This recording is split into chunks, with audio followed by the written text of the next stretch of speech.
At my best friend's wedding, I bumped into my ex-husband, who had dumped me because we couldn't have kids. Normally, I just deal with it maturely, but he was drunk and did something unthinkable. You've really packed on the pounds, huh? He actually doused me with water.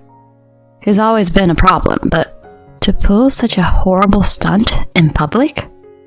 As people around us gawked, my best friend came over. Lonnie, are you okay? My ex was stunned by her words. I'm Tiana, a 32-year-old married nurse.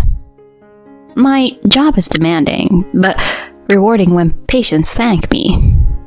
Although I'm married now, I was previously married once, which makes me a divorcee.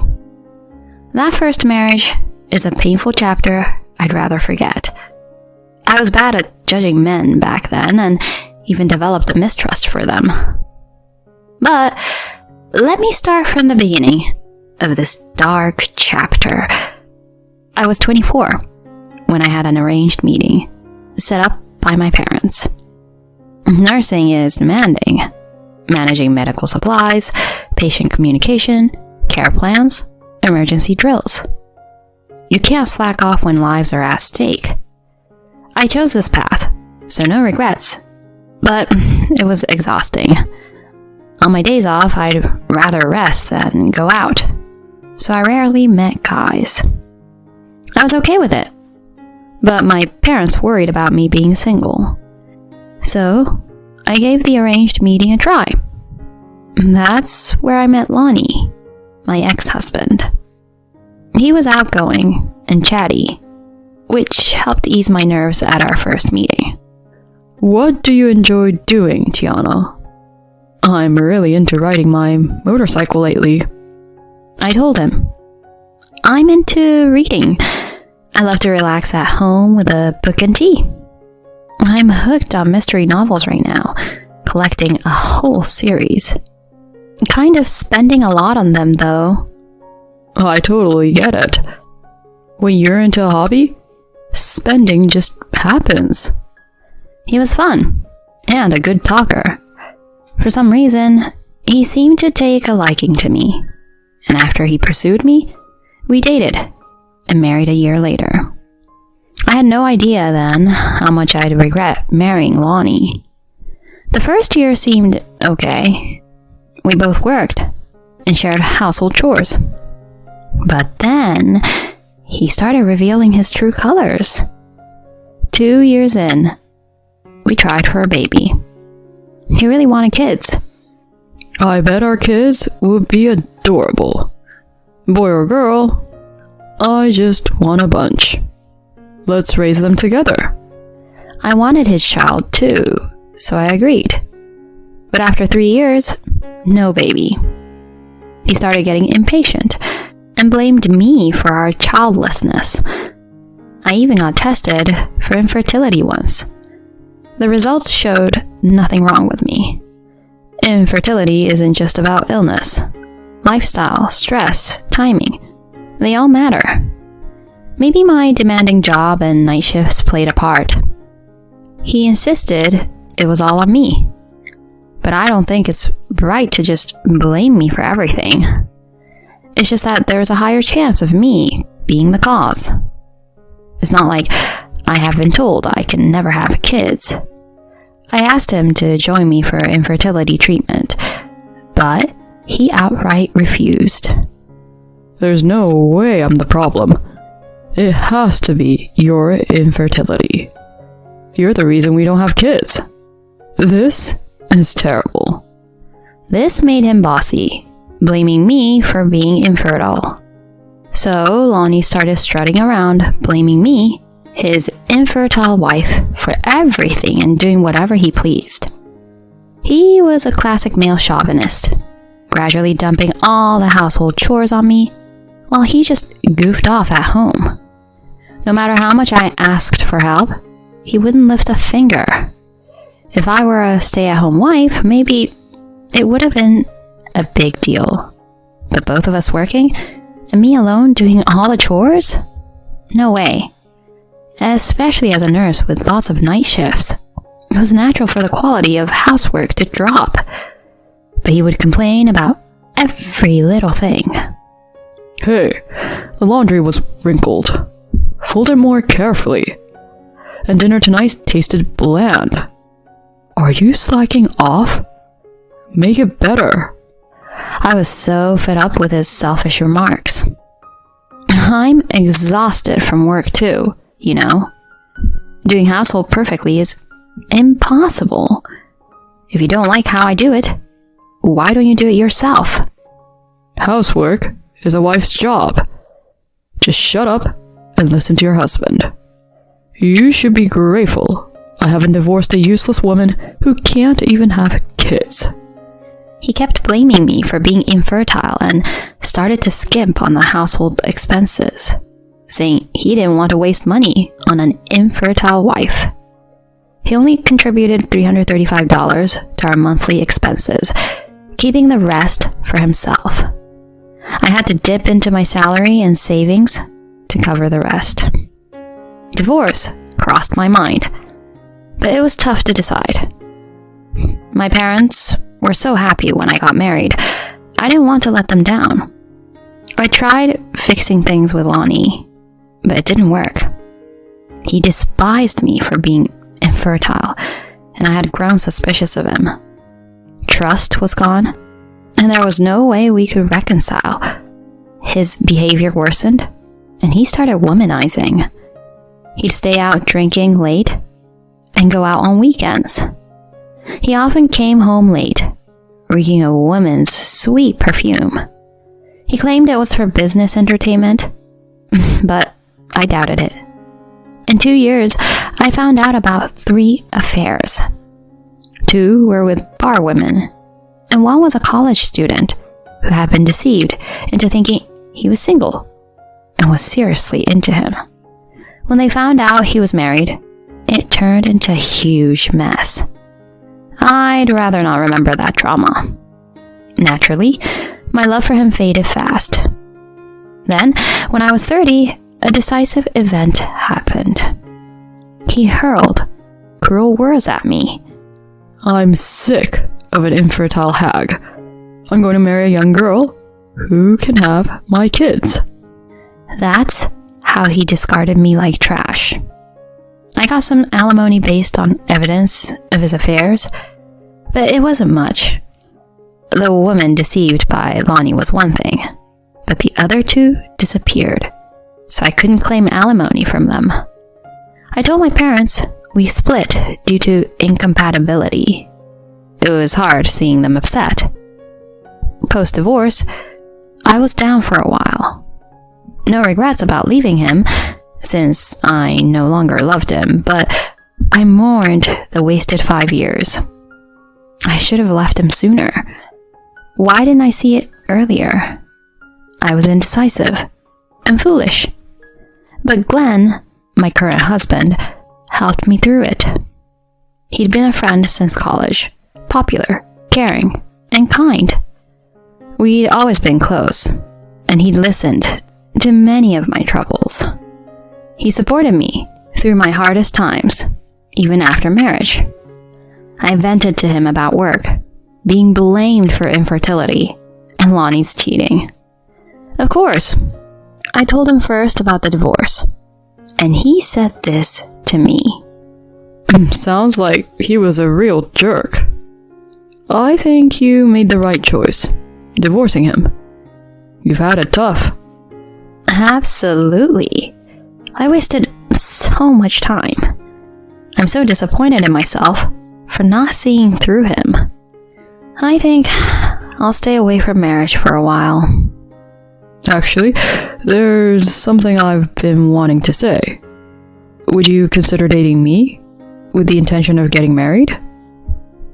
I was shocked by his shy confession. According to him, he'd had feelings for me since college.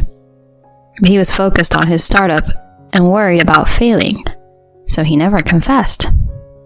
By the time I got married, he thought he should give up, but he couldn't. Years later, when he heard my marriage was in trouble, he decided to confess if I ever got divorced. I initially turned down his confession since I'd just divorced, but he patiently and persistently showed his feelings. Gradually, I was drawn to his kindness and eventually accepted Glenn. I had told him up front that I might be infertile, but he wasn't bothered at all. I'm not marrying you just to have kids. Let's give it a try. And if it doesn't work out, we'll just live our lives as a couple. His words cleared the fog in my heart. Even after getting married, he treated me well, and we were living happily. So I never expected to encounter my ex-husband, Lonnie, again. One day, I received a wedding invitation from Stacy, a friend from college. Glenn was invited too, so we attended as a couple. I wore a light blue dress that he helped me pick out for the occasion. The wedding was in November, and though it was cold outside, the room was nicely warmed. There, I was shocked to see Lonnie sitting among the guests on the groom's side. Apparently, he was a co-worker of the groom. I was in high spirits for my friend's wedding, but seeing Lonnie was a downer. Time had passed since our divorce, so I was so over him. I tried to act mature and not let him bother me. The reception went smoothly, and it was almost time for the cake cutting. Glenn went to the bathroom, and I was enjoying the delicious food when suddenly a familiar voice from behind shattered the moment. You've really packed on the pounds, huh? Isn't it hot for a fatty like you to be in here with all this heating? Let me cool you down. Before I could grasp the meaning of his words, he had doused me with water. Water stains spread across my light blue dress. When I turned around, there was Lonnie, holding the cup that must have contained the water, grinning like a fool. His face was slightly red, probably from drinking.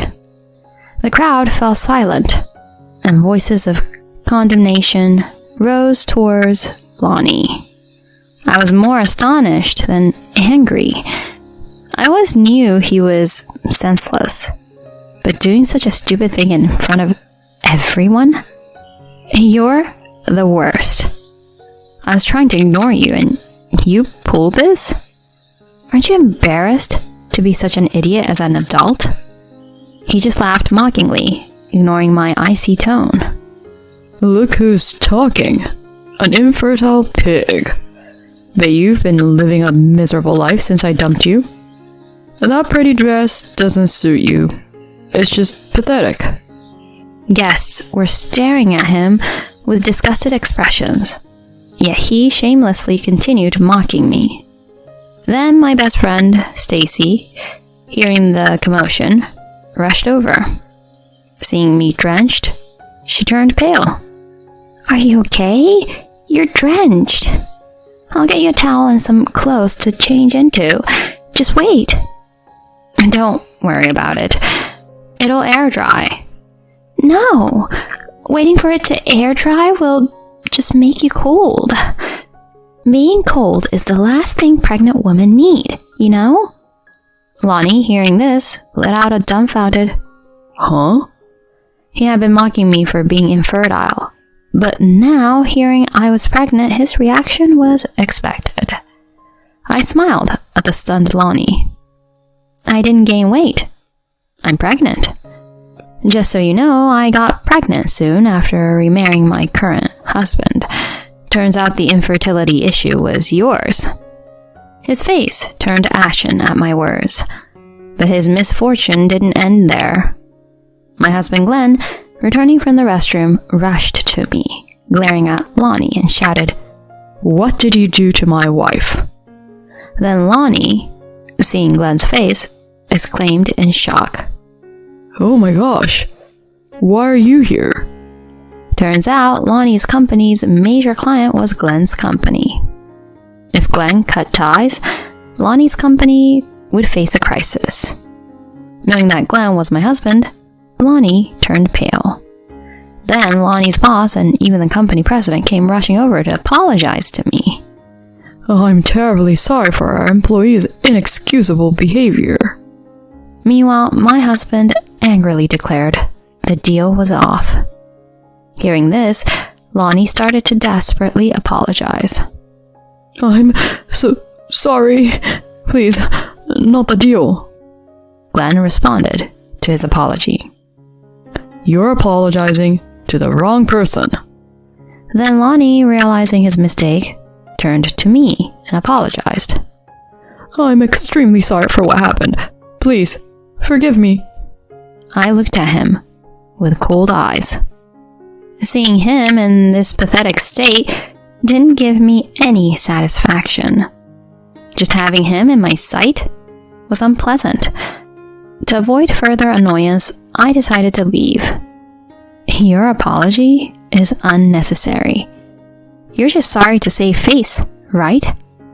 I have no intention of forgiving you. Please, don't say that. I'll do whatever I can to make it up to you. Enough. Your apologies are worthless to me. How pathetic for an adult to act so childishly. Just seeing your face makes me feel awful. Don't come near me ever again. Ignoring his repeated apologies, I left the venue with Glenn. I felt bad for Stacy, but I couldn't stand to stay there. Later, I called to apologize, but she wasn't angry and actually apologized for my discomfort. A few days later, Glenn told me what happened to Lonnie. After discussion, it was decided that his company wasn't at fault, so the business deal continued. Instead, he was transferred to a regional branch, a place where problematic or incompetent employees were sent. Being sent there, known as exile in the company, meant no chance for advancement. As for me, as long as Lonnie stayed out of my sight, it was fine. My pregnancy was going well, with only a month left until the baby's birth. Glenn always spoke to my belly, excited for our child's arrival.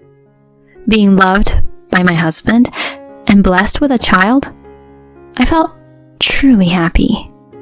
I wanted to cherish this life moving forward.